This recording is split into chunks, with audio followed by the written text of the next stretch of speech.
Second paper of MEd first semester, जिसका नाम है psychology of learning and development. तो ये आपका पेपर पैटर्न है। 4 क्वेश्चंस आपको इसमें से अटेम्प्ट करने होते हैं वेरी शॉर्ट में से, ठीक है। टोटल 5 आते हैं। तो अब हम पेपर देखते हैं, पेपर कैसा आया था। फर्स्ट क्वेश्चन है, the knowledge of educational psychology is essential for teacher and bye.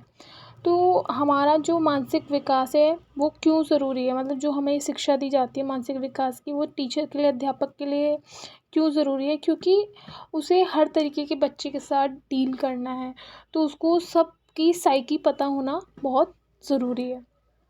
अब ये है concept of attitude and interest, यानी अभिव्यक्ति और रुचि के बारे में आपको बताना था इसमें। Explain the stages of cognitive development as a suggested by Bruner, यानी कॉग्निटिव डेवलपमेंट के बारे में जो ब्रूनर ने बात करी है उस पर आपको स्टेजेस बतानी थी, कौन कौन सी स्टेजेस होती हैं।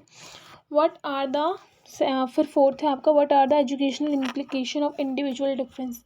इंडिविजुअल डिफरेंस कौन कौन से बेसिस पे होता है? इंटरेस्ट के बेसिस पे होता है, जेंडर के बेसिस पे होता है, ठीक है, कल्चरल बेसिस पे होता है। फिफ्थ है आपका, explain the nature of educational psychology.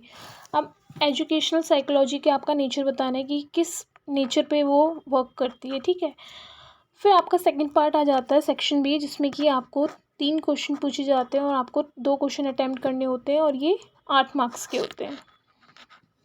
First question था, डिफरेंशिएट बिटवीन लॉन्गिट्यूडनल मेथड और cross sectional method of psychology, educational psychology. फिर 7th है आपका गुलिफोर्ड का स्ट्रक्चर इंटेलेक्ट मॉडल, जो क्यूबिक एक मॉडल दिया था उन्होंने, उसके ऊपर पूछ रहे हैं ये। फिर 8th है आपका, what are the advantages of knowledge of individual difference for teacher. तो ज्ञान का हमें महत्व बताना है कि अध्यापक के लिए क्यों, मतलब क्या एडवांटेज देता है वो टीचर को। और फिर आपके आ जाते हैं लॉन्ग क्वेश्चन आंसर्स, जिसमें कि आपको 3 अटैम्प्ट करने होते हैं, 5 टोटल आपके आते हैं।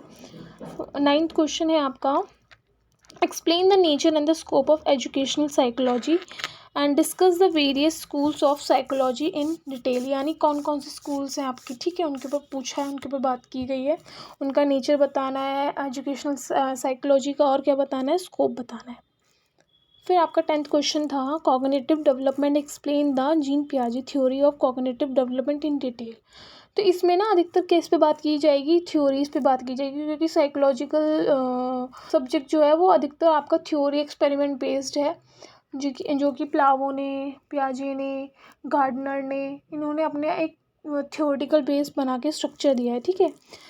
फिर 11th है आपका, explain the classical conditional response theory, what are the educational implication of Pavlov's theory in classroom, यानी उसकी इम्प्लीकेशन आपको बताने की क्लासरूम में क्या होंगे, ठीक है, कि आप अगर बच्चे को क्लासिकल कंडीशनिंग देंगे तो उसका रिस्पॉन्स क्या होगा, ठीक है। फिर 12th है आपका, डिफाइन लर्निंग स्टाइल के बारे में इन्होंने पूछा है कि कौन कौन से लर्निंग स्टाइल्स होते हैं, which style is more efficient and how, ठीक है।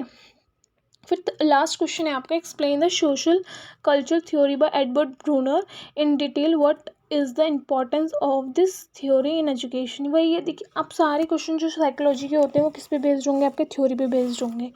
सो आप थ्योरी अगर अच्छे से करके जाते हैं, उसके पीछे का स्ट्रक्चर समझ के जाते हैं, तो आप, ये सारी क्रिटिकल एनालिसिस हैं, ये as a teacher, as a professor वो आपको जानना चाहते हैं कि ऐसी थ्योरीज अगर आप क्लासरूम में देख रहे हैं तो आप इम्प्लीमेंट कैसे करेंगे उस थ्योरीज को, ठीक है। So this is it, and this is the paper of MEd first semester, second paper psychology. And thanks for watching my video. If it is helpful, then subscribe my channel. Thanks for watching.